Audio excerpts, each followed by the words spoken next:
The apartment was quiet, too quiet for the kind of news that had just been dropped. Nick James stood by the window, arms crossed, watching raindrops gather on the glass. The city beyond blurred into gray streaks and neon glows. Behind him, Sarah's soft sobs echoed in the silence, deliberate and sharp like a carefully chosen soundtrack. She knew how to stage a scene. And Nick? He had learned to watch closely. "I'm pregnant," she said again, her voice trembling. He didn't turn around. "When?" he asked calmly, not cold, just cautious. "6 weeks," Sarah whispered. "I was going to wait to tell you, but with everything going on between us, I didn't want you to think I was trying to trap you." Nick finally turned. She looked like a cover model for Heartbreak. Messy bun, mascara-smudged eyes, wrapped in a pale cardigan like a tragic heroine from a Netflix drama. And yet something in her eyes flickered. Not pain, not vulnerability. Something rehearsed. "We've barely spoken in weeks, and now this," he said, his voice low. "You told me last weekend you needed space. And I thought I had it all figured out," she snapped, then instantly softened. "But I was scared, Nick. You've been pulling away. I didn't know how to reach you." Nick took a step forward, studying her like a detective at a crime scene. She was good. Too good. But he wasn't the same man she started dating a year ago. He wasn't naive anymore. "So what do you want?" he asked. "You said you might leave, that you didn't want to do this alone, and now you're saying we need to stay together? I just need you to be here for me, for us." Her hand touched her stomach barely. "Please, don't make me go through this alone." Nick nodded slowly, like he was absorbing the weight of it. He knew better than to challenge her head on. If she was lying, and every instinct screamed that she was, then he'd need proof. Not confrontation, not yet. "Okay," he said softly. "If you're pregnant, we'll figure this out together. But I want to do this right." Sarah's eyes lit up just for a moment. Relief or satisfaction? "I'll come with you to the clinic," he added. "Let's get an ultrasound scheduled. It'll help make things real." She froze for half a second, just long enough. "Of course," she said, brushing away a tear. "I'll call them tomorrow." Nick smiled, but it didn't reach his eyes. Good. In that moment, a plan was already forming in his mind. He'd play her game, match her script. But he'd write the ending. After all, if she was faking it, he'd find out. And if she wasn't, then he'd still walk away with the truth. Whatever happened next, it wouldn't be what she expected. Nick couldn't sleep that night. He lay awake, staring at the ceiling, his mind tracing every word Sarah had said, every glance she'd given him, every pause too long to be accidental. There was a pattern there, something carefully constructed. It didn't feel like honesty. It felt like performance. By morning, the apartment was bathed in pale light. Sarah had already left for her yoga class. Her mat was still in the corner, untouched. Nick stared at it for a long time, then reached for his phone and opened a search window. "Can you fake a positive pregnancy test?" The results were faster than he expected. Articles, videos, even step-by-step tutorials. Apparently, it wasn't just possible, it was disturbingly common. His stomach sank. He wanted to be wrong. A part of him, the part that still clung to memories of laughter and late-night takeout, hoped this was just paranoia. But the rest of him, the version that had watched Sarah fake tears to get out of a speeding ticket or lie effortlessly to friends on the phone, knew better. Something didn't add up. Over the next few days, Nick began observing her like a man studying an animal in the wild. She never mentioned the ultrasound again. When he brought it up casually, she deflected. Too busy. Rescheduling. Didn't feel well. Always a reason. Always just plausible enough. Then came the envelope. It was wedged between the electricity bill and some ad for pizza coupons. A thin white letter from the downtown Women's Wellness Clinic. The sender rang a bell. Sarah had mentioned that name in passing weeks ago, saying she might go there. He opened it. "Dear Miss Hale, we noticed you missed your scheduled ultrasound on March 12th. Please contact our office to reschedule. We encourage prompt follow-up care for your well-being." March 12th, 3 days ago. Nick stared at the letter like it might burst into flames. She hadn't mentioned an appointment. Not once. Not even when he asked. His chest tightened. It wasn't just suspicion anymore. It was starting to look like proof. He slid the letter into his desk drawer carefully, then pulled out his phone and hit record. It was time to stop hoping for the truth. Time to collect it. That evening, Sarah came home humming a tune, shopping bags in hand, organic snacks, lavender candles, a pregnancy pillow she claimed was on sale. Nick played along. They sat on the couch and she leaned into him like nothing had changed. He wrapped his arm around her, fingers brushing her shoulder. You know, he said casually, my buddy Greg told me his wife's clinic sends appointment reminders. Do you get those too? Sarah blinked, just for a second. Not really, she said, too fast. I mean, they might. I probably toss them with the junk mail. Nick smiled. His phone was still recording from the coffee table, face down but active. Makes sense. She nodded, sipping her tea. I'll call him tomorrow. But she wouldn't. Nick knew that now. Later that night, when she was asleep, Nick unlocked her iPad with the password she always used, her childhood dog's name. He wasn't proud of it, but he also wasn't sorry. Her browser history showed searches for fake ultrasound images, how to delay pregnancy confirmation, and one that made his blood run cold. How to convince a guy you're pregnant when you're not. His fingers tightened around the device. He closed the tabs and left everything as it was. This wasn't just a hunch anymore. This was a setup, and he was done playing the fool. Next step, answers, real ones, and he knew exactly where to start. The cafe on 9th and Belmont was quiet on weekdays. A few laptops, some jazz, and the hiss of milk steamers. Nick sat at a corner table, nursing a black coffee that had long gone cold. His eyes flicked to the door every few seconds, half expecting no one to show. Then Anthony walked in. He looked just like in the photos Nick had found while scrolling through Sarah's tagged posts. Slouched shoulders, worn denim jacket, tattoos that spoke more about pain than rebellion.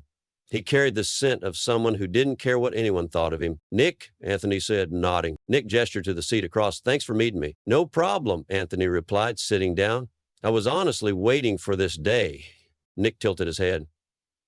You knew I'd come? Anthony let out a humorless laugh.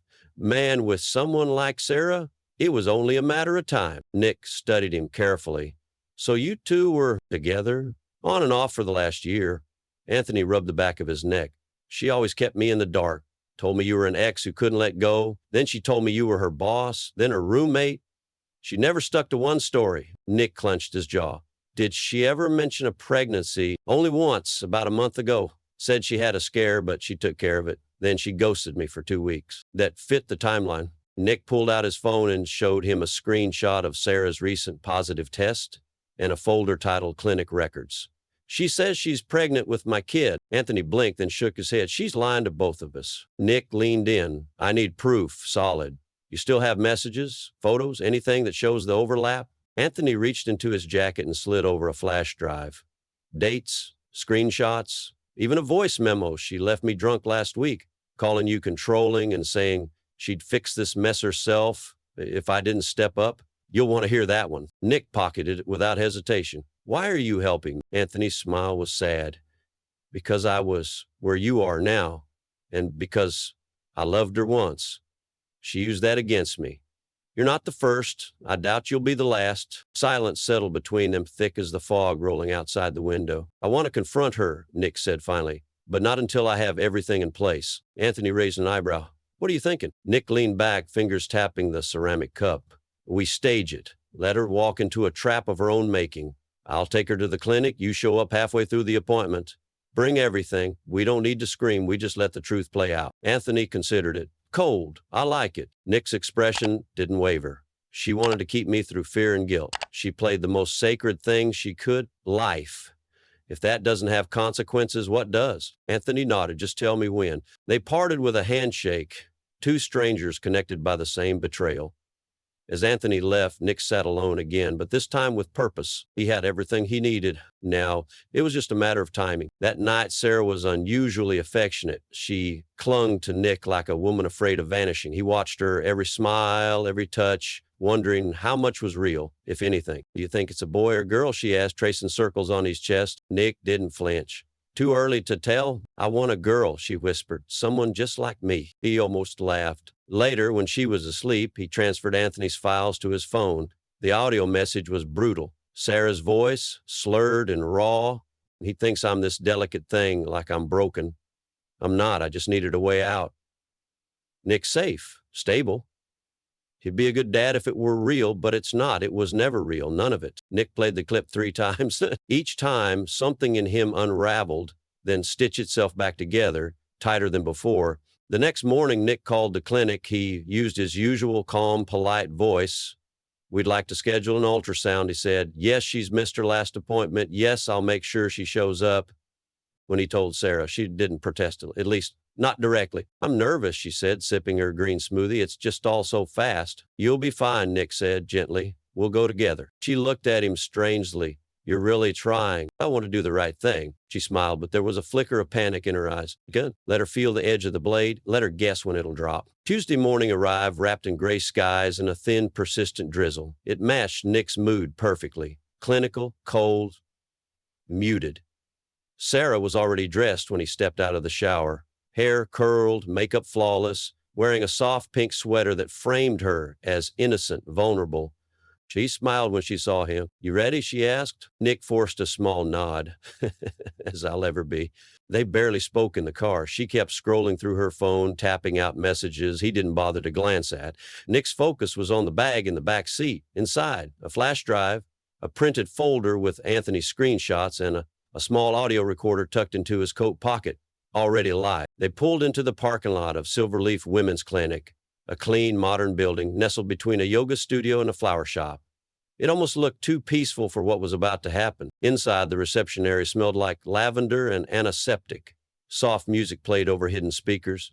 A young nurse smiled as they checked in, handing Sarah a clipboard with intake forms. Sarah scribbled quickly, barely glancing at the questions. "I filled these out before," she said with a nervous laugh.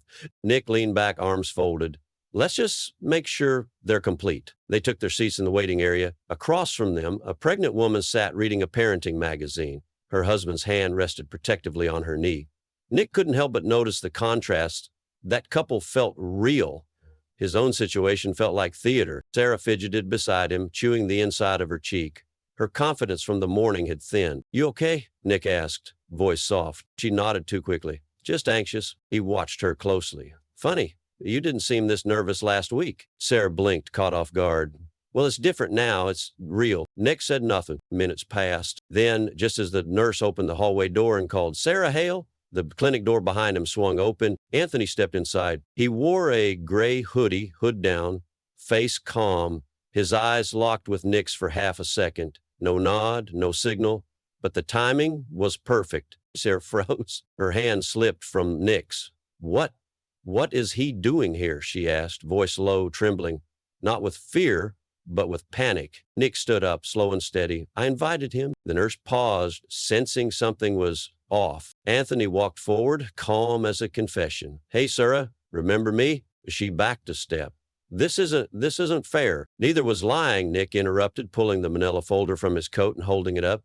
"Care to explain these?" He opened it, laying out the papers on the check-in counter for her and the receptionist to see. A fake ultrasound template downloaded from a DIY website, text message screenshots with timestamps overlapping with her nights homesick, a photo of a fake pregnancy test box found in their trash, and a letter, one from this very clinic, confirming she never showed up for her real appointment.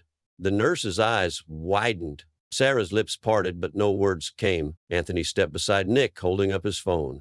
"Got audio, too. You talking about how you'd handle it yourself? Care to play it back?" Sarah took another step back, shaking her head. "You can't do this here." "Why not?" Nick said. "You chose this place for the lie. Seems fair it ends here." Her voice cracked. "This is between us." "No," Nick said quietly. "You made it about more. You made it about control, about fear. You tried to hold me hostage with a lie that affects real people, real lives. What if I'd stayed, married you out of guilt, raised a child that wasn't mine, or worse, one that never existed?" The room had gone silent. Even the pregnant couple across the room was now watching. Sarah's face flushed red, her mascara running. "Nick, please, not like this."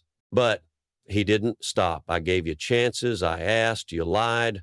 I waited, you stalled, I listened, you manipulated." Sarah's knees buckled. She grabbed the edge of the counter. Her body trembled as she whispered, "I just didn't want to lose you. I panicked. I didn't know what else to do." Nick stared at her. "You could have told the truth." Then she collapsed. Her body slid to the floor in a heap, legs folded beneath her, sobbing into her arms. The nurse rushed over. "Is she okay?" "She's a great actress," Anthony muttered. "You should see her encore." Nick didn't respond. He just stepped back, his gaze never leaving the girl who had pretended to carry his child. "He shall be fine," he said, turning toward the door. Behind him, Sarah wailed. Somewhere in the distance, someone called for help. But Nick didn't look back. He was already outside by the time her cries followed him into the rain. The rain had stopped by the time Nick reached the cafe. Same place, same table, but everything felt different now. He sat down slowly, letting the quiet envelop him. The chair opposite him was empty, just like last time when he'd met Anthony. But this wasn't a meeting.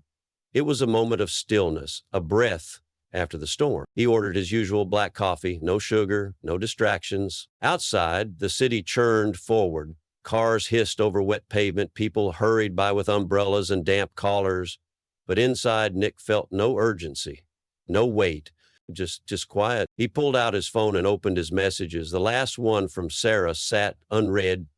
I'm ready to tell you the truth. It had come in an hour after the clinic incident. Short, vague, dangling like bait on a hook. He didn't tap, it didn't respond. He had nothing left to ask.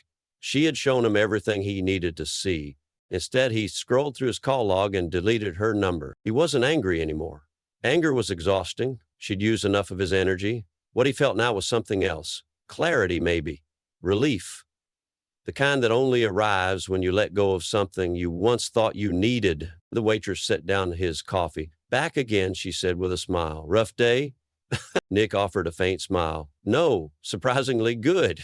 He stirred the coffee absentmindedly, then glanced toward the window. From this exact seat a few days ago, he had planned the unthinkable, to expose someone he once loved. He hadn't imagined it ending like that. Not with Sarah on the floor of a clinic, unraveling in front of strangers. Not with him walking away, calm, measured, free. But then again, none of this had gone the way he imagined. His phone buzzed again. Sarah, can we talk? Just once. He turned it face down without looking. Some truths didn't need to be unpacked. Some chapters ended not with a bang, but with a choice. His choice was silence. Nick exhaled, leaned back, and let his shoulders finally relax. He thought of all the moments she'd manufactured. Tears, smiles, even entire realities, and how long he had blamed himself for doubting them.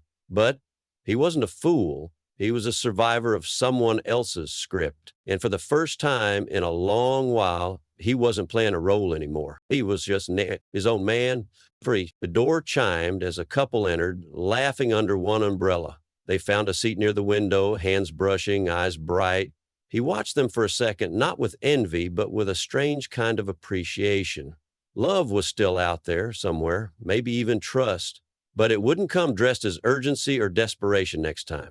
It would come quietly, honestly. He smiled at that thought, finished his coffee. Outside, the clouds began to part. A soft beam of sunlight cut across the street, glinting off passing cars, turning puddles into mirrors. Nick stood, left a tip, and slid his phone into his pocket.